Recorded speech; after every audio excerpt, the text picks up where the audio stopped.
What you've actually done there is ask the question that must not be asked of writers. You've rephrased it ever so slightly, but what you've fundamentally done is say, where do you get your ideas? And writers are awful to people who ask us where we get their ideas. We get mean. We don't just get mean, we get mean in a writery way, which means we'll make fun of you. And we do that. I'm not afraid. and the reason we do that is because we don't really know. And we're terrified the ideas will go away.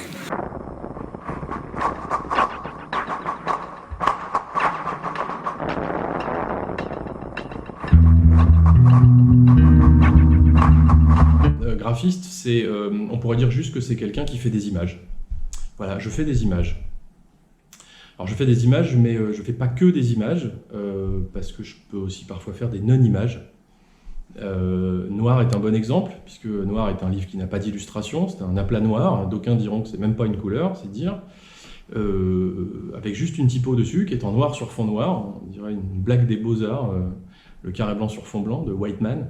Mais voilà, c'est une grosse brique noire, c'est écrit noir, ça s'appelle Noir et le bouquin il est hyper noir. Le graphiste, c'est raconter une expérience de lecture, c'est raconter un bouquin, c'est raconter une ambiance. Ça peut être ça c'est joli, ça fait lyrique.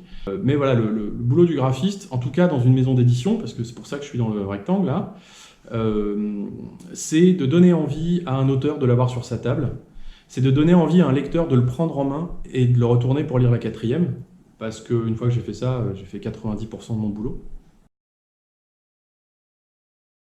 Si c'est comment on fait une couve pour faute de frappe, alors il y a 2 grandes méthodes. Celle que je préfère, qui est que je refuse de lire plus d'un tiers d'un bouquin, mais je lis le bouquin, ou en tout cas j'échange beaucoup avec l'auteur avant, pour comprendre de quoi ça cause. Et je refuse de lire plus d'un tiers du bouquin parce que je veux rien spoiler en fait, dans la couve. Je veux vraiment garder l'ambiance c'est un petit peu comme une 4e, quoi, ou un pitch, on a envie de rentrer dedans, mais il ne faut pas qu'on sache comment on va en sortir. Et dedans, je vais essayer de trouver une espèce de poésie, une espèce de clash. J'aime bien des objets qui n'ont rien à foutre entre eux, ou des situations improbables, qui créent une image un peu poétique comme ça, avec une typo, une police de caractère, qui va compléter le tableau et qui va donner corps au bouquin et à son ambiance. Il y a une autre façon de faire qui est un peu plus spécifique à des auteurs que je connais très bien, comme M. Falvo, M. Kurtz.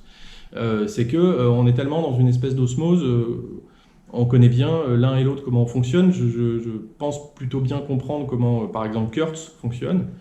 Et du coup, j'ai pas besoin de me replonger à chaque fois dans le bouquin. Mais parfois, en 5 minutes, entre la poire et le fromage, on se fait une bouffe le midi, Marc me pitch le bouquin et j'ai une image qui me vient. Et je la lui propose vite fait en crowbar ou une photo vite faite. Et puis c'est banco, on y va et on raconte ça. C'est important aussi qu'on se dise qu'un bouquin est un bouquin faute de frappe. Il faut qu'on reconnaisse de loin que c'est un bouquin faute de frappe. Déjà chez Faute de frappe, il n'y a pas le logo sur la couve, alors ça surprend beaucoup, mais cette surprise est peut-être déjà une marque de fabrique et donc quelque part, on parlait tout à l'heure de c'est quoi un graphiste. Des fois un graphiste c'est peut-être juste un communicant et donc c'est un effet de com'. La 3e réponse que je pourrais faire, comment ça se passe chez Faute de frappe, ça se passe super bien. J'ai aussi un peu l'impression de faire partie de l'aventure de Faute de frappe en étant autre chose qu'un simple graphiste ou communicant. C'est un peu mon bébé en fait, je le ressens comme ça, parce que je suis là depuis le début, parce que j'ai vu ce truc naître, parce qu'avec Marc on a vécu d'autres aventures avant et que voilà, c'est sa maison d'édition. En tout cas j'ai un lien très très affectif avec Faute de frappe et je m'y sens à la maison. C'est impossible de répondre à ça parce qu'on ne peut pas faire le métier de graphiste sans passion. Donc je vais répondre les deux, because au quotidien je fais de la création graphique, pas de l'illustration comme je le fais là pour la couve de bouquin. J'utilise Photoshop et Illustrator 8 heures par jour, mais je ne fais pas de couverture de bouquin et je ne fais pas de création au sens où on l'entend. Je puisse être dans la communication et dans le design. Et donc, vu sous cette forme, faire des couvertures de bouquins pour Faute de frappe, c'est une sorte de passe-temps. J'en ai besoin, personne ne me force à le faire, et je le fais parce que j'adore ça et parce qu'il y a un bout de moi qui a besoin de faire ça, sinon je suis tout vide. Maintenant, c'est forcément une passion, parce qu'on ne peut pas faire ça par hasard. D'ailleurs, je me demande si on peut faire un passe-temps sans que quelque part il soit un peu passionnel. Merci d'être venu me voir dans le petit rectangle là. On y est plutôt bien, en fait, c'est plutôt cosy. Je pourrais faire une blague plutôt nulle en disant que la fin, pour une fois qu'on lui demande son avis, j'ai pas trop envie de lui ôter le pain de la bouche. Mais je pense que tout simplement vous souhaiter une bonne journée et de bonnes lectures, c'est déjà pas mal.